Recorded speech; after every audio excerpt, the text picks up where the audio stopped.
படம் எங்க வீட்டு பிள்ளை, அந்த எங்க வீட்டு பிள்ளை படுத்த படத்துல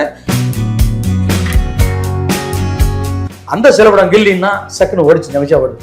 ஏன்னா ரஜினி படம் ஸ்பெஷலா பண்ணும்போது அதை சொன்ன மாதிரி மாறி செல்வாஜ் மாதிரி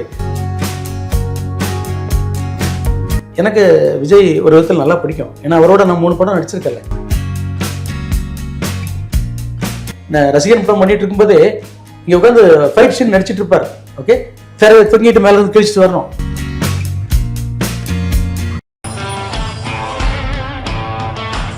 ஏவி மூவி மேக்கர்ஸ் நேயர்களுக்கு வணக்கம். இன்னைக்கு நம்ம கூட யார் இருக்காங்க அப்படின்னு பார்த்தீங்கன்னா, தன்னுடைய நடிப்பால முதல் படத்துல நடிச்சவங்களை தாண்டி மக்களையும் மிரள வச்ச அவரோட நடிப்பால கவர்ந்த ஒரு நடிகர் தான் நம்ம கூட இருக்காரு. அவர் வேற யாரும் இல்ல, தமிழ்நாட்டோட ஹல்க்குன்னு அழைக்கப்படுற ஒரு நபர் தான், வேற யாரும் கிடையாது, கரிகாலன் சார் அவர்கள். வணக்கம் சார். வணக்கம் சார். இப்ப ட்ரெண்டை பத்தி நம்ம பேசிட்டு இருக்கும்போது ரீரிலீஸ் அப்படின்னு ஒரு மேட்டர் இருக்கு. இப்ப அதுதான் சார் ட்ரெண்ட்ல இருக்கு. எந்த படம் ஆல்ரெடி பார்த்த படமா இருக்கலாம், ஏன் சோலை இதே கூட வரலாம், உங்க படமே கூட திரும்பி ரீரிலீஸ் பண்ணலாம், அந்த அளவுக்கு ரீரிலீஸ் மேல ஒரு அப்சஷன் வந்துருச்சு யங்ஸ்டர்ஸ்க்கே. இப்போ இந்த படம் இப்ப விடிவிலாம் வந்த புதுசுல யாருமே கொண்டாடல, இப்ப கொண்டாடுறாங்க. அன்பே சிவம் அதுலயே தான் லிஸ்ட்ல வந்திருக்கு. இந்த மாதிரி ரீரிலீஸ் வர படங்கள் புது படங்கள் அஃபெக்ட் பண்ணுதா, ரீரிலீஸ் தேவையா? இதுக்கு பதில் சொல்லுங்க சார். அஃபெக்ட் பண்ணும், ஆனா ரீரிலீஸ் தேவை. இது என்ன சார் புதுசா இருக்கு? இல்லை, இப்போ நான் என்ன சொல்றேன்னா, நான் அப்பா என் பிள்ளை வர்றான், அடுத்த ஃபியூச்சர்ல இன்னும் ஒரு 20 வருஷம் 10 வருஷம் கழிச்சு என் பேர பிள்ளை வரும். ஓகே, என் பேர பிள்ளை வந்த பிறகு நான் இருக்கக்கூடாது என்ன? ஹலோ, நான் சாப்பிடக்கூடாது, என் வீட்டில் உட்காந்து நான் தாத்தான்னு சொல்லக்கூடாது என்ன? இப்போ நான் என் பிள்ளைகளுக்கு அப்பான்னு சொல்லக்கூடாது என்ன? எல்லாம் இருந்துகிட்டே தான் இருக்கும். இது இருந்துகிட்டே தான் இருக்குது, புதுசு கிடையாது. முன்னாடி பார்த்தீங்கன்னா அந்த பாட்டு இருக்கு, நான் படம் எங்க வீட்டு பிள்ளை, அந்த எங்க வீட்டு பிள்ளை படுத்த படத்துல நான் பார்த்துட்டே இருப்பேன். எப்படி பார்த்தாலும் 3 மாசத்துக்கு ரிலீஸ் பண்ணுவான், 3 வாரம் ஓடும். ஆனா புது படம்லாம் 2 வாரம் தான் ஓடிட்டு இருக்கும். ஆனா இது திரும்ப போட்டு 3 வாரம் ஓடும். அதே மாதிரி பாத்தீங்கன்னா உலகம் சுற்றுவாலியும் 2 மாசத்துக்கு போட்டுக்கிட்டே இருப்பான். ஆனா போட்டா 1 மாசம் கண்டிப்பா ஓடும், செம கலெக்ஷன் வரும். அதுக்காக போடக்கூடாதுன்னு சொல்ல முடியுமா? அதை பாக்குற ஆடியன்ஸ் இருக்கான். அவ்வளவு பாட்டு, அது உலகத்திலே சிறந்த படம் கிடையாது. ஆனா கமர்ஷியலா பிடிக்கும் எல்லாருக்கும். அவ்வளவு பாட்டு இருக்கு, ரசனையான அந்த எக்ஸ்போ மேட்டர்லாம் சூப்பரா கொண்டு வந்திருப்பாங்க. எம்ஜிஆர் 2, 3 சொல்லும்போது இன்ட்ரெஸ்டா பார்ப்பாங்க. இப்படி பார்த்துட்டே இருந்தாங்க. அப்போ அதை பார்க்க தான் வேணுமே, அதை இங்க ரிலீஸ் பண்ணக்கூடாதுன்னு சொல்ல முடியாதுல்ல.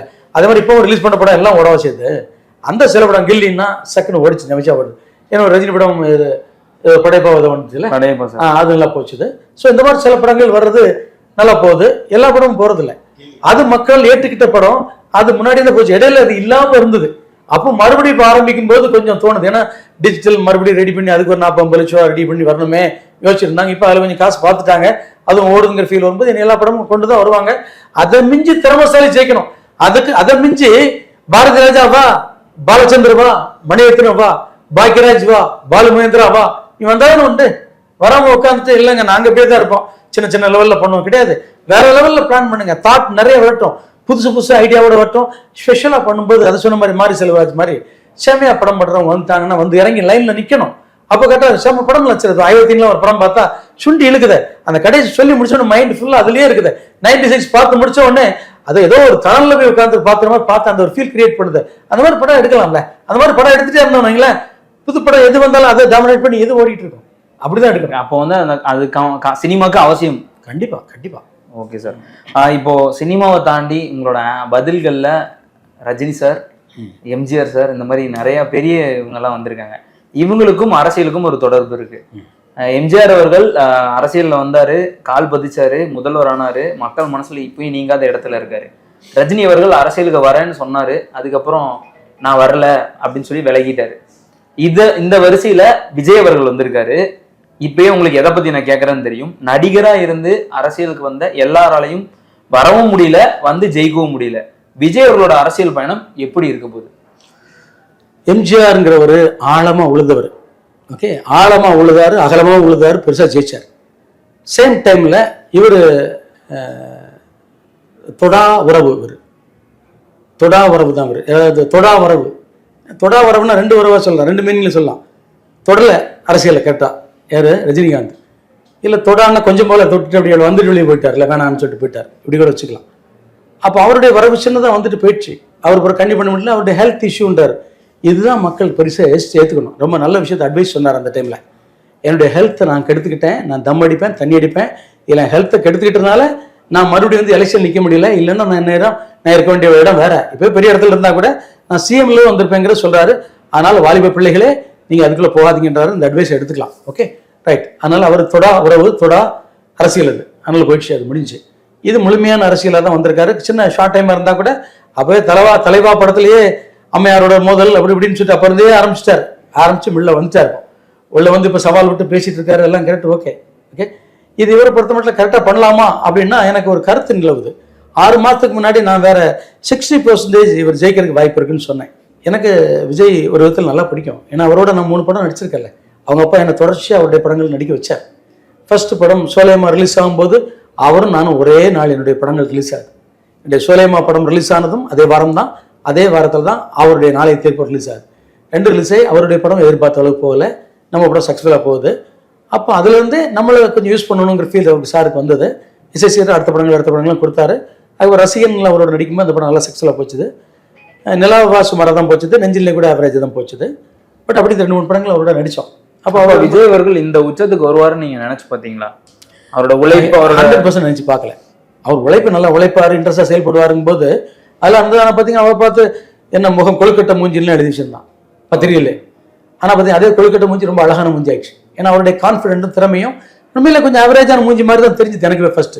ஆனால் அவர் கொஞ்சம் ஒரு 10 படம் நடிச்சோடனே அழகாயிட்டார்.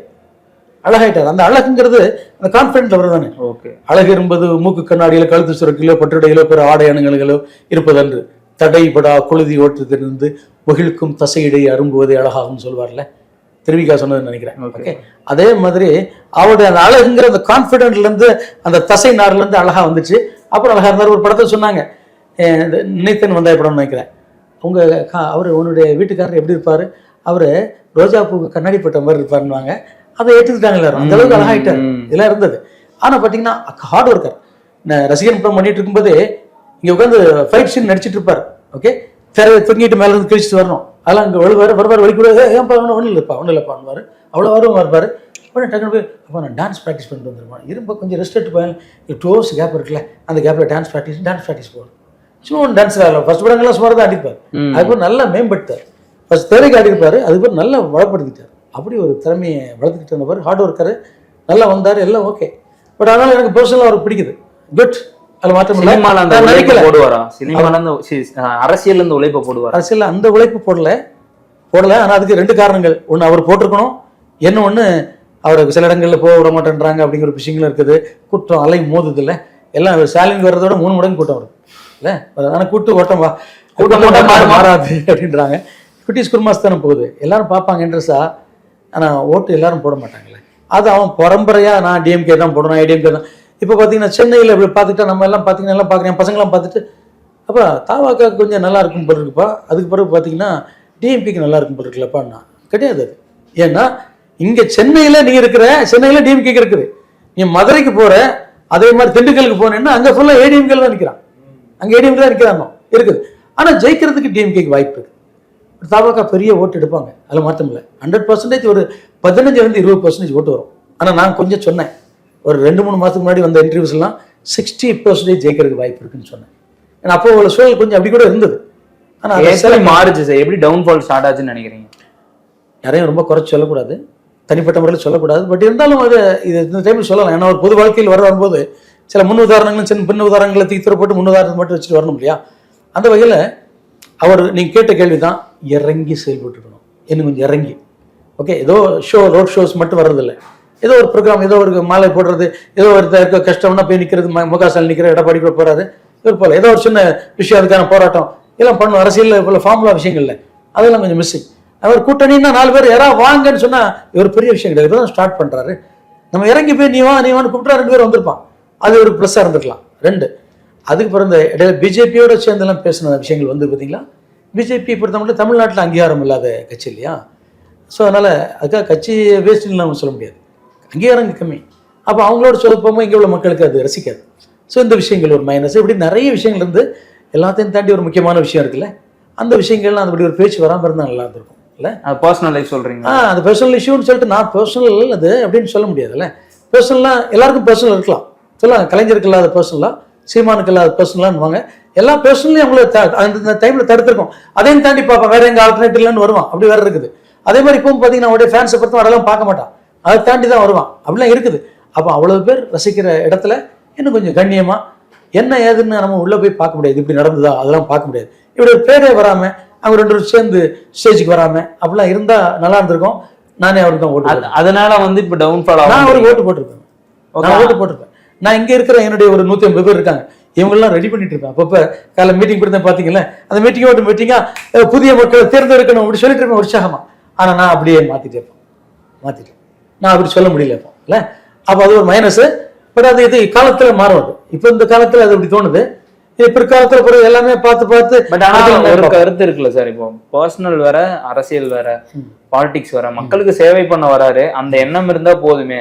அவர் பர்சனல் லைஃப்ல என்னவா வேணா இருக்கலாம். ஏன்னா எம்ஜிஆருக்கும் அந்த குற்றச்சாட்டுகள் இருந்தது, கலைஞருக்கும் இருக்கு, மு.க. ஸ்டாலினுக்கும் இருக்கு, உதயநிதி அவர்களுக்கும் இருக்கு. இப்படி கட்சியில இருக்கிறவங்களுக்கும் அரசியல் அனுபவம் உள்ளவங்களுக்கும் இருக்கும்போது விஜய்க்கு இருக்கிறது பெரிய விஷயமா பார்ப்பாங்களா சார்? அதான் இது பொறுத்த மட்டும் இது நான் சொல்ல கால ஓட்டத்துல எல்லாம் மறந்துடுவாங்க. ஓகே, எம்ஜிஆர் கால ஓட்டத்துல எல்லாம் மறக்கப்பட்டது. எம்ஜிஆர் பொறுத்த மட்டும் அவர் ஒரே டைம்ல 2 3 கல்யாணம்லாம் கட்டி வைக்கல. ஒரு மனைவி இறந்த பிறகு இன்னொரு கல்யாணம் கட்டினாரு. ஆனா பர்சனல் வாழ்க்கையில அவர் ஒழுக்கமா இருந்தாருன்னா நம்பியார் அளவு கூட ஒழுக்கமா இல்லைன்னு தான் சொல்றாங்க. நான் எம்ஜிஆர் ரசிகரா இருக்கலாம், ஆனா உண்மை அப்படிதான் பேசப்படுது. ஓகே, அது எப்படிதான் இருக்கட்டும். நீங்க இப்ப எம்ஜிஆர் ஓட்டு போட்டீங்களா? எம்ஜிஆருக்கு நான் ஓட்டு போடுறேன்னா எனக்கு ஞாபகம் இல்லை. ஆனால் எம்ஜிஆர் ரசிகர்னா எம்ஜிஆருக்கு ஓட்டு போடுங்கன்னு சொல்லியிருக்கேன். சொல்லியிருக்கீங்களா? அப்ப விஜய் ஃபேன்ஸ் அப்படி சொல்ல வாய்ப்பு இருக்குல்ல? இல்லை, எம்ஜிஆர் நான் அதுக்கு விளக்கத்தை சொல்லிட்டேன்ல. இது நீங்க கலைஞரையும் எம்ஜிஆரையும் கம்பேர் பண்ணும்போது நான் பார்க்குறேன். ஓகே, கலைஞர் என்ன 2 3 கல்யாணம்லாம் கட்டிட்டாருங்கிற ஃபீல் வரும்போது எனக்கு நான் பர்சனலாக அதை பார்க்குறேன். சிலவங்க அதை பர்சனலாக பார்க்காம இருப்பாங்க. நான் பார்த்தீங்கன்னா ஒழுக்கத்தை பற்றி பேசுவோம்னு சொல்கிறேன், கற்பொழுக்கம் முக்கியம்னு சொல்கிறேன். அப்போ நான் பர்சனலாக அதை பார்க்குறேன். பர்சனல் எல்லாம் பாருங்கன்றேன். தன் மனைவியை தன் மகளை பாதுகாத்துட்டு நான் பெண்களுக்கு பாதுகாப்பு கொடுக்குறேன்னு சொல்லும்போது நல்லா இருக்குது அப்படிங்கிறது தான். அதுக்காக எல்லாருமே அப்படிலாம் பாதுகாத்துட்டு இருக்காங்கலாம் நான் சொல்ல வரல. இப்போ இது கொஞ்சம் ஃபோக்கஸ்டாக நமக்கு தெரியுது. நான் விஜய் அப்படி எதிர்பார்க்கல. விஜய் ரொம்ப சாஃப்டாக நல்ல தங்கமான டைப்பு. இப்பவும் கூட அப்படி இல்லாமல் இருந்தால் நல்லா இருக்குங்கிற ஃபீல் எனக்கு இருக்குது. ஆனால் ஏன் அவங்க ஸ்டேஜ் மீதிவெல்லாம் இல்லை எது சொன்னாலுமே இல்லைன்னு சொல்லிட்டே போயிட்டு இருப்பேன். ஸ்டேஜில் ஏன் இமிடியட்லி அப்படிதான் ஏன் என்னோட பண்ணியா அப்படிங்கிற ஃபீல் மாதிரி 2 பேரும் வராமல் இருந்திருக்கலாமோ அப்படிங்கிற ஃபீல் தான் இருக்குது. நான் அவர்கிட்ட வருத்தப்படுறதுக்கு நான் யாரு? நான் அவரோட சேர்ந்து 3 படம் பண்ணியிருக்கேன். ஆனா அப்படி ஏதோ சில விஷயம் நடக்காம இருந்தா ரொம்ப நல்லா இருக்கும் அப்படிங்கிறது தான். இருந்தா நானே கொஞ்சம் அவருக்கு ஏத்தாப்புல கொஞ்சம் பேசியிருப்பேன். என்ன வச்சு ஒரு 10 100 ஓட்டு வந்திருக்கலாம், அவ்வளவுதான் விஷயமே இல்ல. அதுக்கு நான் இருந்திருப்பேன். இப்போ அந்த கேள்வி இருக்கிறதுனால என்னால கொஞ்சம் அந்த நோக்கி மூவ் பண்ண முடியல. ஆனா கூட நான் இப்போ யாருக்கு ஓட்டு போடுன்னு தெரியல. மாறலாமா சார்? உலகத்துக்கு மாறுமா? இல்ல, இப்போ கட்சிகள்னு சொல்லிட்டு ஒரு 4 முனை அப்படின்னு சொல்லிட்டு ஒருத்தர் ஜெயிலில் இருந்துட்டு இருந்தாங்க, ஒருத்தர் முன்னாள் கொலைகாரன்னு சொல்றான். ஓகே, இன்னொருத்தர் லஞ்சம் வாங்குறவங்கன்றான், இன்னொருத்தர் தன் பிள்ளைகளுக்கு மனைவிக்கு பாதுகாப்பு கொடுக்கலன்றான். ஓகே, இப்படிதான் இருக்காங்க. எல்லாரும் செலக்ட் பண்ணி ஆகிட்டு. அப்போ அதில் யார் பெஸ்ட்னா செலக்ட் பண்ண வேண்டி இருக்குது. பட் ஏதாவது முடிவு பண்ணிட்டீங்களா? இவங்களுக்கு தான் என்னோட வாக்கு அப்படின்னு முடிவு பண்ணிட்டீங்களா? அதான் இப்போ ஒரு ஐஏஎஸ் ஒருத்தர் இருந்தார் பாருங்க, சகாயம் இருக்கார் பாருங்க. அந்த மாதிரி இருந்தாங்கன்னா அந்த மாதிரி விஷயத்துக்கு புதுசாக ட்ரை பண்ணி பார்க்கலாம் அப்படிங்கிறது ஆசை வருது. அப்படி யாருமே இல்லை. அப்படி யாரும் போடுறதுன்னு தெரியல. நீங்க ஏதாவது நல்ல ஐடியா இருந்தால் சொல்லுங்க. ஏன்னா நான் ஒரு 2 3 மாதத்துக்கு முன்னாடி வரைக்கும் விஜய் ஒரு நியூ பிளான் பண்ணலான்னு யோசித்தேன். இப்போ இன்னொரு பாயிண்ட் ஆஃப்ல தோணுது என்னன்னு பார்த்தீங்கன்னா, ஸ்டாலின் பெட்டர் தான் போயிட்டு இருக்குல்ல, அப்படி போட்டுமே அப்படின்னு தோணுது. இன்னொன்று எடப்பாடியார் கொஞ்ச நாள் ஆச்சு, 5 வருஷம் ஆச்சுல, அவருக்கு தான் ஏதாவது பண்ணி பார்ப்பான்னு தோணுது. சீமா தான் ஆகும் தமிழ் கத்திட்டு இருக்காரு, அவர் கூட ஒரு ஓட்டு தான் சார், 4 ஆப்ஷன் வச்சிருக்கீங்க, 4 கள்ள ஓட்டு சேர்த்து போட்ட வேண்டியதான். என்ன பண்றது? சரி, ஒரு முடிவு எடுக்க முடியாத ஒரு சூழல் தான் தமிழ். நான் என்ன சொல்றேன், என்னுடைய குழப்பம் அந்த குழப்பம் இருக்கும், எல்லாருக்கும் அந்த குழப்பத்தான் பேசுறேன். அதனால யாராவது ஒருத்தர் நினைச்சுன்னு சேமையா இருந்தாலும் இவருக்கு போடியா ஓட்டு அப்படின்னு ஃபீல் பண்ணணும்ல. அப்ப நீங்க சொல்றீங்கல்ல, அவங்க தனிப்பட்ட வாழ்க்கையிலேயே சின்ன வாழ்க்கை, 4 பேர் சேர்ந்த குடும்பம் இல்ல, 2 பிள்ளைங்க, கணவன், மனைவி, அம்மா அப்பா, 6 பேர்னு வச்சுங்களேன்.